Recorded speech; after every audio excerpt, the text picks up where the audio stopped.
ನಮಸ್ಕಾರ ಸ್ನೇಹಿತರೆ, welcome back to my channel. ಈ ವಿಡಿಯೋದಲ್ಲಿ ಗೃಹಲಕ್ಷ್ಮಿ 30ನೇ ಕಂತು ಈಗ ಆಲ್ರೆಡಿ ಕೆಲವೊಂದಿಷ್ಟು ಜನ ಹಣ ಬಿಡುಗಡೆ ಶುರುವಾಗಿದೆ ಅಂತ ಒಂದಿಷ್ಟು ಜನ ವಿಡಿಯೋಗಳನ್ನು ಹಾಕ್ತಾ ಇದ್ರೆ, ಇನ್ನೊಂದಿಷ್ಟು ಜನ ಈ ದಿನಾಂಕಕ್ಕೆ ಹಣ ಜಮಾ ಆಗುತ್ತೆ, ನಾಳೆ ಬೆಳಗ್ಗೆ 11 ಗಂಟೆಗೆ, ನಾಡಿದ್ದು 12 ಗಂಟೆಗೆ, ಈ ರೀತಿ ವಿಡಿಯೋಗಳನ್ನ ಪೋಸ್ಟ್ ಮಾಡ್ತಾ ಇದ್ದಾರೆ. ಹಾಗಾದ್ರೆ ನಿಜವಾಗ್ಲೂ ಗೃಹಲಕ್ಷ್ಮಿ 30ನೇ ಕಂತು ಬಿಡುಗಡೆ ಹಂತಕ್ಕೆ ಬಂದಿದ್ಯಾ ಇಲ್ವಾ ಅಂತ ಹೇಳಿ ಈ ವಿಡಿಯೋದಲ್ಲಿ ತಿಳಿಸ್ಕೊಡ್ತೀನಿ.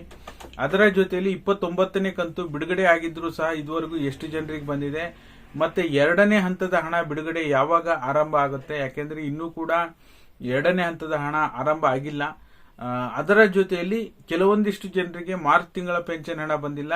ಏಪ್ರಿಲ್ 16ನೇ ತಾರೀಕು ಬಂದರೂ ಸಹ ಏಪ್ರಿಲ್ ಈಗ ಅರ್ಧದಷ್ಟು ಏಪ್ರಿಲ್ ಕಳೆದರೂ ಸಹ ಇನ್ನೂ ಕೂಡ ಏಪ್ರಿಲ್ ತಿಂಗಳ ಪೆನ್ಷನ್ ಹಣ ಬಿಡುಗಡೆ ಆರಂಭ ಆಗಿಲ್ಲ. ಓಕೆನಾ? ಯಾಕೆ ಅಂತ ಹೇಳಿ ಈ ವಿಡಿಯೋದಲ್ಲಿ, ಮತ್ತೆ ಯಾವಾಗ ಬಿಡುಗಡೆ ಆಗ್ಬೋದು ಅನ್ನೋದ್ರ ಬಗ್ಗೆನೂ ಸಹ ಈ ವಿಡಿಯೋದಲ್ಲಿ ಇನ್ಫಾರ್ಮೇಶನ್ ಇರುತ್ತೆ. ಯಾರೆಲ್ಲ ವಿಡಿಯೋ ನೋಡ್ತಾ ಇದ್ದೀರಾ ಪೂರ್ತಿ ವಿಡಿಯೋನ ವೀಕ್ಷಣೆ ಮಾಡಿ. ನೀವೇನಾದ್ರೂ ಹೊಸದಾಗಿ ನಮ್ಮ ಚಾನಲ್ ನೋಡ್ತೀರಾ ಸಬ್ಸ್ಕ್ರೈಬ್ ಮಾಡ್ಕೊಳ್ಳಿ. ಹಾಗೆ ಎಲ್ಲರೂ ವಿಡಿಯೋಕ್ಕೆ ಒಂದು ಲೈಕ್ ಕೊಡುವ ಮೂಲಕ ಸಪೋರ್ಟ್ ಮಾಡಿ. ಮೊದಲನೇದಾಗಿ ಇವತ್ತು ಬೆಳಗ್ಗೆ ಸಹ ನಾನು ಕಮ್ಯುನಿಟಿ ಪೋಸ್ಟ್ ಹಾಕಿದ್ದೆ. ಗೃಹಲಕ್ಷ್ಮಿ 29ನೇ ಕಂತು 75% ಜನ ಆಲ್ಮೋಸ್ಟ್ ಹಣ ಜಮಾ ಆಗಿದೆ ಅಂತ ವೋಟ್ ಮಾಡಿದ್ದಾರೆ. ಇನ್ನು ಕೂಡ 25% ಜನ ಆಲ್ಮೋಸ್ಟ್ ಹಣ ಇನ್ನೂ ನಮಗೆ ಜಮಾ ಆಗಿಲ್ಲ ಅಂತ ವೋಟ್ ಮಾಡಿದ್ದಾರೆ. 75ರಿಂದ 80% ಆಜುಬಾಜು ಜನರಿಗೆ ಈಗ ಆಲ್ರೆಡಿ 29ನೇ ಕಂತು ಜಮಾ ಆಗಿದೆ. ಸದ್ಯದಲ್ಲೇ ಇನ್ನೊಂದು ನಿಮ್ಗೆ 3-4 ದಿನದಲ್ಲಿ 2ನೇ ಹಂತದ ಹಣ ಕೂಡ ಬಿಡುಗಡೆ ಆರಂಭ ಆಗುತ್ತೆ. ಅವಾಗ ನಿಮ್ಗೆ ಏನೇನು ಬಾಕಿ ಉಳಿದಿರುವಂತ ಜಿಲ್ಲೆಗಳಿಗೆ ಮತ್ತೆ ಹಣ ಬಿಡುಗಡೆ ಆಗಿದ್ರು ಸಹ ನಿಮಗೆ ನಿಮ್ಮ ಜಿಲ್ಲೆಗೆ ಹಣ ಬಿಡುಗಡೆ ಆಗಿದ್ರು ನಿಮ್ಗೆ ಬಂದಿಲ್ಲ ಅಂದ್ರೆ ಹಣ ಜಮಾ ಆಗುತ್ತೆ. ವೇಟ್ ಮಾಡಿ. ಓಕೆನಾ?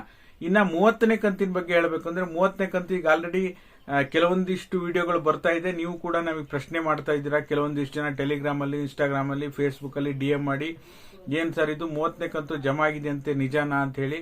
ನಿಮಗೆ ಲಾಸ್ಟ್ ವೀಕೆ ನಾನು ತಿಳಿಸಿದ್ದೆ. ಏಪ್ರಿಲ್ ನಲ್ಲಿ 2 ಕಂತು ಬಂದಿದ್ದಕ್ಕೆ ಕೆಲವರು ಕನ್ಫ್ಯೂಸ್ ಆಗಿ 30ನೇ ಕಂತು ಬಂದಿದೆ ಅಂತ ಹೇಳಿ ತಿಳ್ಕೊಂಡಿದ್ದಾರೆ.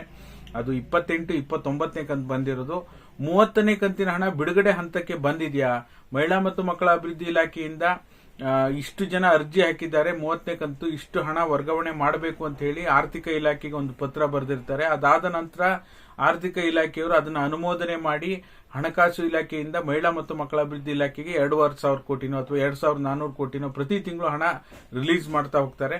ಇನ್ನೂ ಕೂಡ ಹಣಕಾಸು ಇಲಾಖೆಯಿಂದ ಮಹಿಳಾ ಮತ್ತು ಮಕ್ಕಳ ಅಭಿವೃದ್ಧಿ ಇಲಾಖೆಗೆ 30ನೇ ಕಂತಿನ ಹಣ ವರ್ಗಾವಣೆ ಆಗಿಲ್ಲ. ವರ್ಗಾವಣೆ ಆದ ನಂತರ ನಿಮಗೆ ತಿಳಿಸ್ಕೊಡುವಂತ ಕೆಲಸ ಮಾಡ್ತೀನಿ. ಸದ್ಯಕ್ಕೆ ಬಿಡುಗಡೆ ಹಂತಕ್ಕಂತೂ ಬಂದಿಲ್ಲ 30ನೇ ಕಂತು. ಹಾಗಾಗಿ ಅದರ ಬಗ್ಗೆ ಯಾವುದೇ ರೀತಿ ಅಪ್ಡೇಟ್ ಬಂದು ನಿಮಗೆ ವಿತ್ ಪ್ರೂಫ್ ಸಮೇತ ತಿಳಿಸ್ಕೊಡುವಂತ ಕೆಲಸ ಮುಂದಿನ ದಿನಗಳಲ್ಲಿ ಮಾಡ್ತೀನಿ. ಅಲ್ಲಿವರೆಗೂ ವೇಟ್ ಮಾಡಿ. ಓಕೆನಾ? ಇನ್ನ ಮಾರ್ಚ್ ತಿಂಗಳ ಪೆನ್ಷನ್ ಹಣ ಆಲ್ಮೋಸ್ಟ್ ಇನ್ನೂ ಕೂಡ ಒಂದು 40ರಿಂದ 45% ಜನರಿಗೆ ಬಂದಿಲ್ಲ. ಅದರ ಜೊತೆಲಿ ಈಗ ಬಂದಿರೋರಿಗೆ ಮಾರ್ಚ್ ತಿಂಗಳ ಪೆನ್ಷನ್ ಹಣ ಪಡ್ಕೊಂಡವರು ಏಪ್ರಿಲ್ ತಿಂಗಳು ಇನ್ನೂ ಶುರುವಾಗಿಲ್ವಲ್ಲ ಸರ್, ಮಾರ್ಚ್ ಅಂತೂ ಫೈನಾನ್ಷಿಯಲ್ ಇಯರ್ ಎಂಡ್ ಆಯ್ತು, ಡಿಲೇ ಆಯ್ತು, ಬಟ್ ಏಪ್ರಿಲ್ ಯಾಕೆ ಬಿಡುಗಡೆ ಆಗ್ತಾ ಇಲ್ಲ ಅಂತ ಹೇಳಿ ಕೇಳ್ತಾ ಇದ್ದೀರಾ. ಖಂಡಿತವಾಗ್ಲೂ ನಿಜ. ಯಾಕೆಂದ್ರೆ ಏಪ್ರಿಲ್ ಮತ್ತೆ ಮಾರ್ಚ್ 2 ತಿಂಗಳು ಸಹ ಫೈನಾನ್ಷಿಯಲ್ ಇಯರ್ ಪ್ರಾಬ್ಲಮ್ ಇದ್ದೇ ಇರುತ್ತೆ. ಅದು ಕ್ಲಿಯರ್ ಆಗೋವರೆಗೂ ಸಹ ಇಲ್ಲಿ ಕೆಲವೊಂದು ಫೈಲ್ಗಳು ಸಬ್ಮಿಟ್ ಮಾಡುವಂತದ್ದಿರುತ್ತೆ. ಆರ್ಥಿಕ ವರ್ಷ ಕಂಪ್ಲೀಟ್ ಆದ ನಂತರ ಕೆಲವೊಂದು ಸಿಬ್ಬಂದಿಗಳಿಗೆ ವರ್ಕ್ ಪ್ರೆಷರ್ ಇರೋದ್ರಿಂದನೇ ಸ್ವಲ್ಪ ಡಿಲೇ ಆಗಿದೆ ಅಂತ ಹೇಳ್ಬೋದು. ಬಟ್ ಖಂಡಿತವಾಗ್ಲೂ ಬಿಡುಗಡೆ ಆಗುತ್ತೆ. ನಿಮಗೇನಾದ್ರೂ ಏಪ್ರಿಲ್ ತಿಂಗಳ ಪೆನ್ಷನ್ ಹಣ ಜಮಾ ಆದ್ರೆ ಇನ್ಸ್ಟಾಗ್ರಾಮ್, ಫೇಸ್ಬುಕ್ ಅಥವಾ ಯಾವ್ದ್ರಲ್ಲೂ DM ಮಾಡಿ. ಹಾಗೆ ನಾನು ಕೂಡ ನಿಮಗೆ ತಿಳಿಸ್ಕೊಡುವಂತ ಕೆಲಸ ಮಾಡ್ತೀನಿ. ಸದ್ಯಕ್ಕೆ ಬಿಡುಗಡೆ ಆಗಿಲ್ಲ.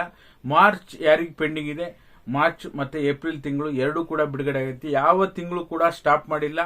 ನಿರಂತರವಾಗಿ ಬಿಡುಗಡೆ ಆಗ್ತಾ ಬರ್ತಾ ಇದೆ ಪೆನ್ಷನ್ ಹಣ. ಎಲ್ಲೋ ಒಂದು ವಾರ್ಷಿಕ ಆರ್ಥಿಕ ವರ್ಷ ಮುಗಿಯುವಂತ ಸಂದರ್ಭದಲ್ಲಿ 1 ತಿಂಗಳು 2 ತಿಂಗಳು ಹೆಚ್ಚು ಕಡಿಮೆ ಆಗ್ಬೋದು. ಬಟ್ ಯಾವುದೇ ರೀತಿ ಪ್ರಾಬ್ಲಮ್ ಆಗಲ್ಲ. ವೇಟ್ ಮಾಡಿ. ಓಕೆನಾ? ಹಾಗಾಗಿ ಈ ಕ್ಷಣದ ಎಲ್ಲ ಅಪ್ಡೇಟ್ಗಳ ಬಗ್ಗೆ ನಿಮಗೆ ತಿಳಿಸ್ಕೊಡುವಂತ ಕೆಲಸ ಮಾಡಿದ್ದೇನೆ. ವಿಡಿಯೋ ಉಪಯುಕ್ತ ಅನಿಸಿದರೆ ಲೈಕ್ ಮಾಡಿ, ಶೇರ್ ಮಾಡಿ, ಸಬ್ಸ್ಕ್ರೈಬ್ ಮಾಡಿ. ವಿಡಿಯೋ ನೋಡಿದ್ದಕ್ಕಾಗಿ ಧನ್ಯವಾದಗಳು. Thank you all.